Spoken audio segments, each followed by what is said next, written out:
Sejam bem-vindos ao nosso canal, pessoal. E me pediram para eu fazer um vídeo sobre temperatura de evaporação e temperatura de condensação, né? Principalmente para quem está começando e para entender o que são esses dois conceitos aí que são fundamentais para você começar a fazer aí o balanceamento frigorífico, né? A regulagem no sistema de refrigeração, ar-condicionado aí, de compressão a vapor aí para troca de calor, tá, pessoal? Então vamos lá, vamos começar aqui. Transferir a tela. E vamos lá, que é para ser essa aqui. Isso aí, pessoal. Então, para vocês entenderem o que é temperatura de condensação e temperatura de evaporação, nós vamos repassar pelo ciclo de refrigeração, tá? No sistema de refrigeração, o ar-condicionado. Aqui nós temos o compressor, tá, pessoal? Na saída do compressor aqui eu vou ter o vapor superaquecido, tá? Esse vapor superaquecido é apenas vapor ainda. Ele vai estar aqui, ó, a 79,4 graus Celsius, né, uma temperatura bem alta, mas a pressão dela na linha de alta, de uma forma ideal aqui, pessoal, ela já vai manter a mesma pressão desde o começo do compressor até a sua chegada na válvula de expansão. Isso na prática não é bem real, tem uma pequena queda de pressão, mas em teoria isso aqui é válido para sistemas pequenos também. E mesmo sistemas maiores, tá, pessoal, isso aqui você pode considerar desprezível para fins de balanceamento frigorífico, tá? Então, voltando, você vai ter a mesma pressão aqui no começo, de uma forma ideal, até ali na saída do compressor, na descarga do compressor, até a entrada da sua válvula de expansão, tá? Dito isso, o que acontece, pessoal? Aqui na minha descarga, eu vou estar aqui já com 278 libras manométricas, né?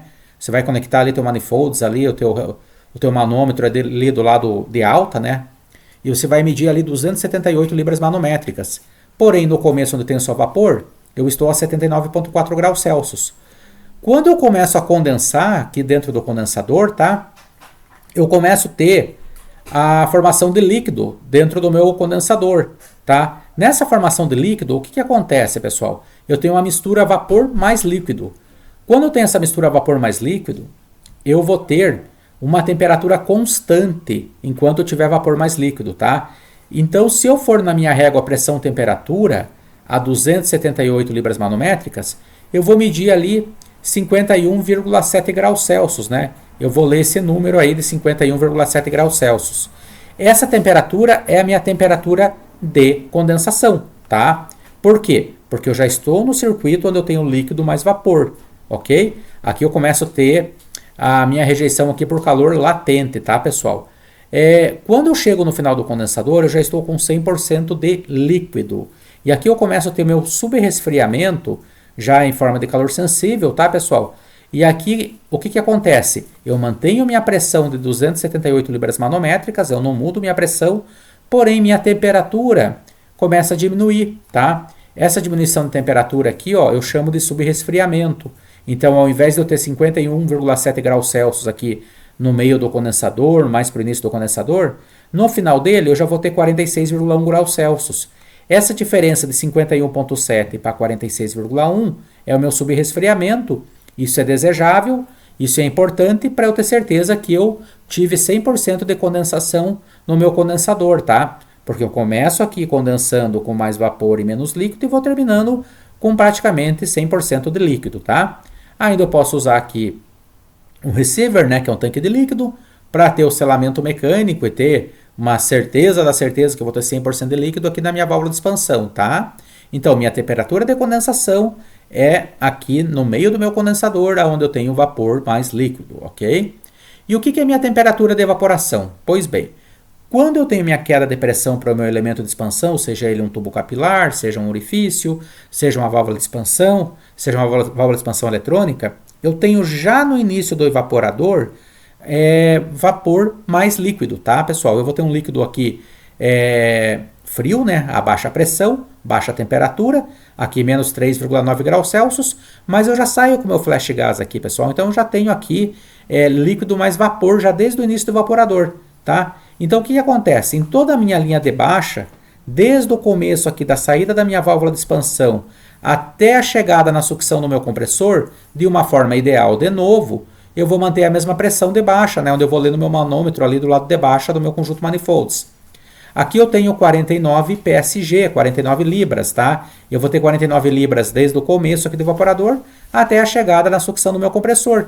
Então eu posso medir essa pressão perfeitamente lá no meu compressor, tá, pessoal? Como eu poderia medir essa pressão aqui numa válvula Schrader no final do meu evaporador, sem problema nenhum, tá?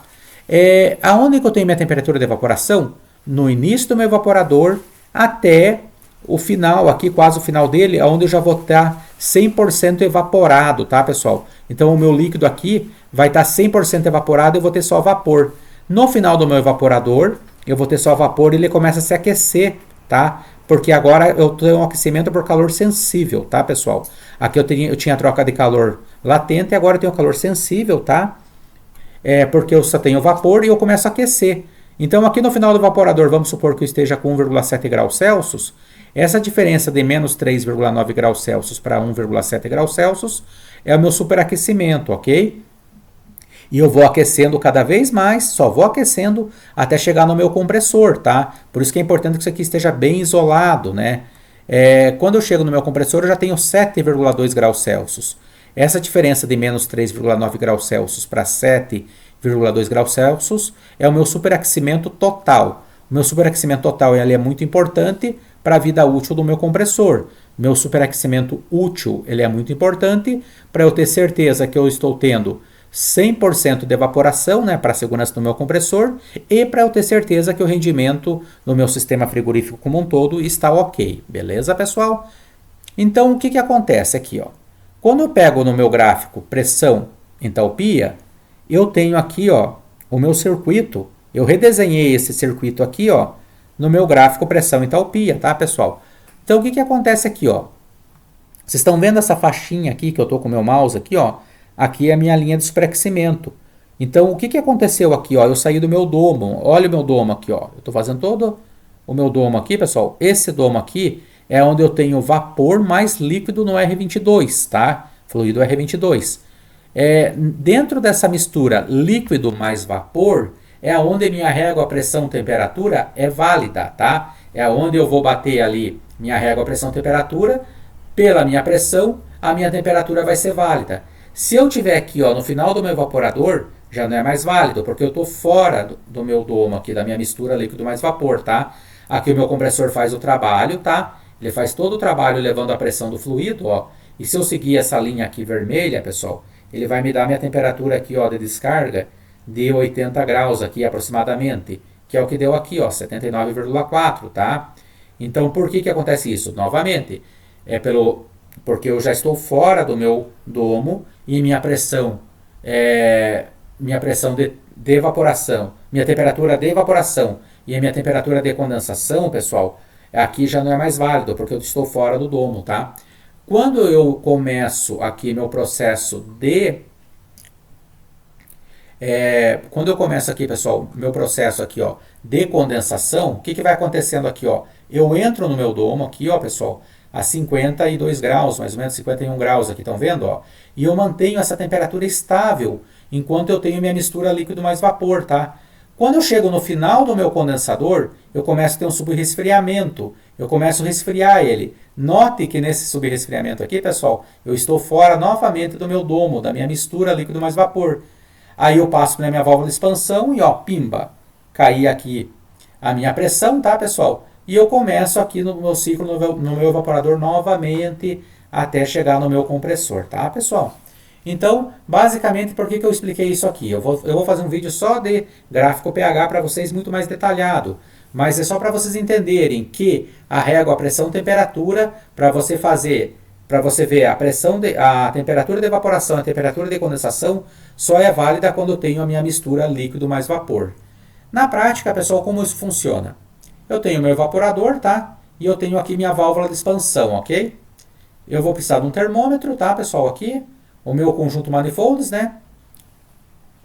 E aqui, pessoal, é onde eu vou medir aqui, ó, a minha temperatura no final do meu evaporador, tá? Com o sensor NTC. E aqui eu vou medir minha pressão de alta, aqui, ó. Seja numa Schrader, uma válvula de serviço aqui no final do condensador, tá, pessoal? Tenho vários vídeos desse falando sobre balanceamento frigorífico. Vou deixar o link aqui na descrição para vocês, ok? Aqui eu vou medir minha pressão de baixo. Eu posso medir minha pressão de baixo tanto na saída do evaporador, conforme eu falei ali no vídeo, agora há pouco, como eu posso medir aqui, ó, na sucção, aqui no tubo de serviço do compressor, tá? A pressão é a mesma de baixa, ok? Vou medir aqui minha temperatura no final do condensador, onde eu vou ter meu subresfriamento, tá? E aqui eu vou conectar minha válvula de expansão no começo do evaporador, tá, pessoal? Meu bulbo termostático no final do evaporador, ok?